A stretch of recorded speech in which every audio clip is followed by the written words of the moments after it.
Now, when we're talking NBA lies, I am not talking about, Kyrie Irving lying to little fans. Are you going to leave us like LeBron left us? No, I won't leave. Twice. You guys will have me back. I plan on re-signing here next year. Or DeMarcus Cousins saying this after his Achilles tear. How do you think you're going to come back a different player than you were when we last saw you? Well, obviously I won't be the same player. I've gotten better. You laugh because you're lying. I'm talking about NBA myths. There's some things that people just say and other people just accept as the truth, but they are really big fat liars. In this video, we're gonna debunk the biggest myths in NBA history and explain why they just aren't true. Hey guys, it's Casey Kiernan, host of the AM Hoops YouTube channel. Hit subscribe and notification bells because it really helps out the channel while we're still making 5 videos per week.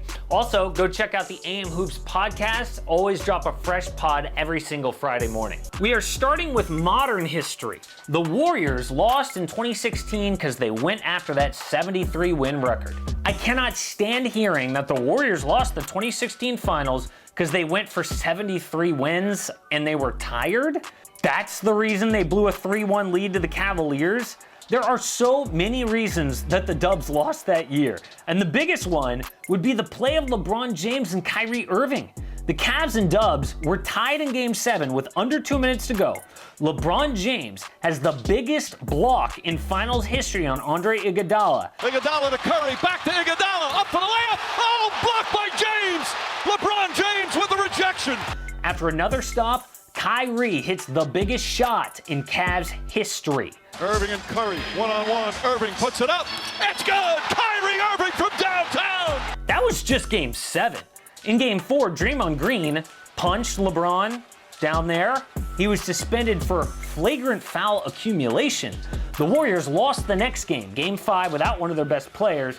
Also, injuries played a part for the Warriors in those finals and not related to going for 73 wins. Stephen Curry wasn't healthy. Andrew Bogut suffered a season-ending injury, and you know the rest. Okay, so the Warriors lost the final minute of Game 7 because they went for 73 wins like over a month before that.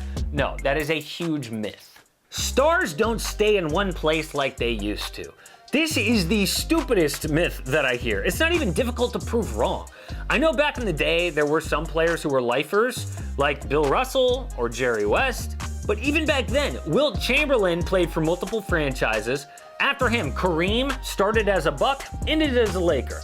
I know Larry Bird and Magic Johnson were a Celtic and a Laker for life, but Bird only played 13 seasons and Magic only 12 before that first retirement. We can rattle off the names. MJ played for the Wizards, Scottie Pippen, the Rockets and Blazers, Patrick Ewing, the Sonics, Karl Malone, the Lakers, and on and on. I know we're in the era of player movement and super teams, but even super teams aren't new. Not even close. Elgin Baylor, Jerry West, and Wilt joined forces in 1968.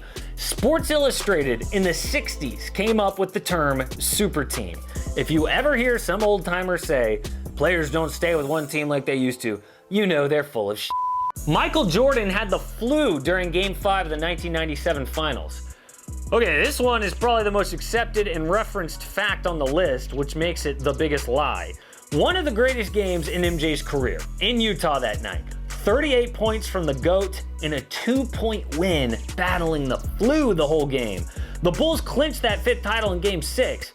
Now, in the Bulls documentary, The Last Dance, we were introduced to Jordan's personal trainer, Tim Grover. He's MJ's longtime trainer who's been with him since that first championship. Well, this story will blow your mind from Tim Grover himself. Michael Jordan was poisoned for the flu game?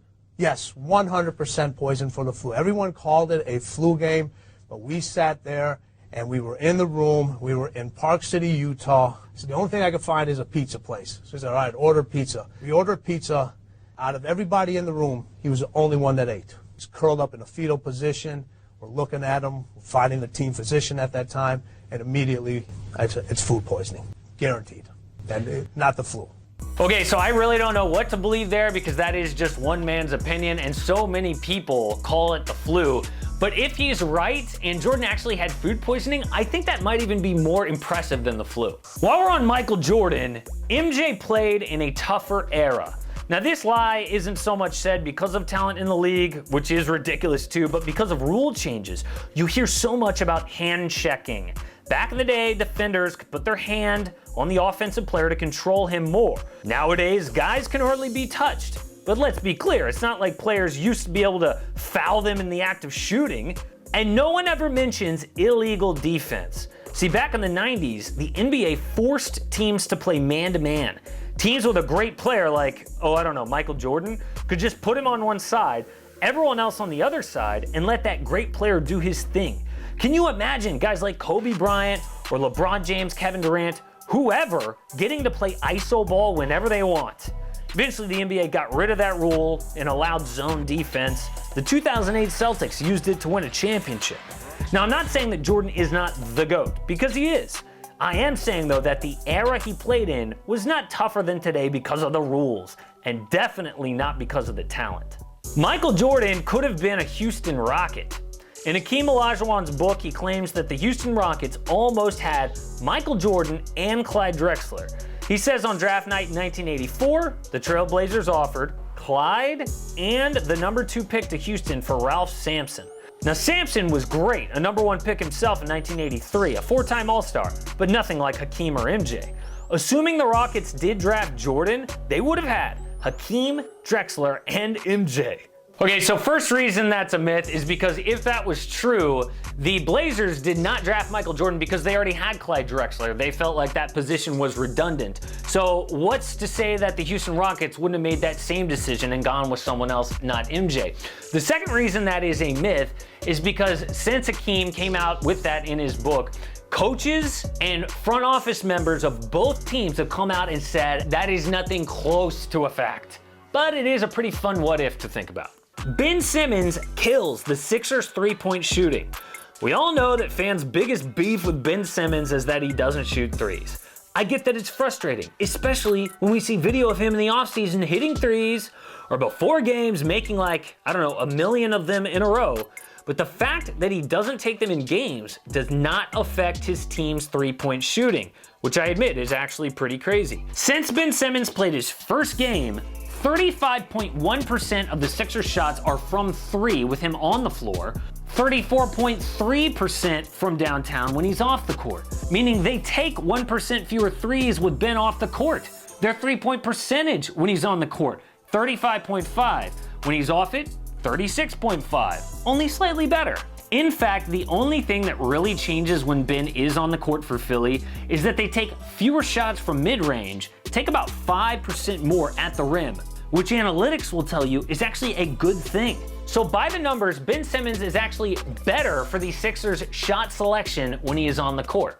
Bill Russell is the greatest winner in NBA history. I know, people are mad. They are freaking out that I am calling out the great Bill Russell in his mighty 11 rings.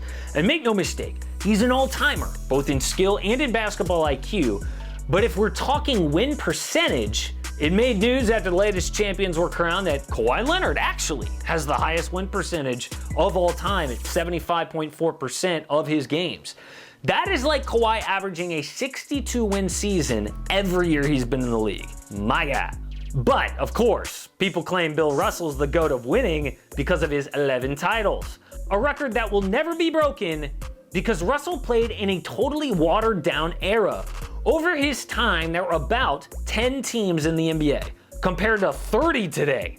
Players like Magic Johnson or Michael Jordan had to win 15 playoff games to win a title. Russell sometimes had to play 10 games. If you look at the records for postseason games played, Derek Fisher is at the top, all the modern NBA greats, then Bill Russell down there at 29th. Tim Duncan, for example, had to play 40% more games to get 6 fewer rings. The competition was bad back then too. In Bill Russell's day, some players had to get off-season jobs just to get by. And I won't even bring up the fact that the talent around Bill Russell was elite. He had a minimum of 3 Hall of Famers as teammates throughout his career. Sometimes he had as many as 7 Hall of Fame teammates. Look, I know Russell has more rings, but I think Michael Jordan was the greatest winner of all time. So those are the biggest lies in NBA history. I'm not talking conspiracy theories like MJ's baseball was actually a gambling suspension. I'm talking about things that people say as fact that just are plain out false. Now, if I missed anything, be sure to leave it below in the comments. Support AM Hoops and click subscribe. Don't miss a daily NBA video.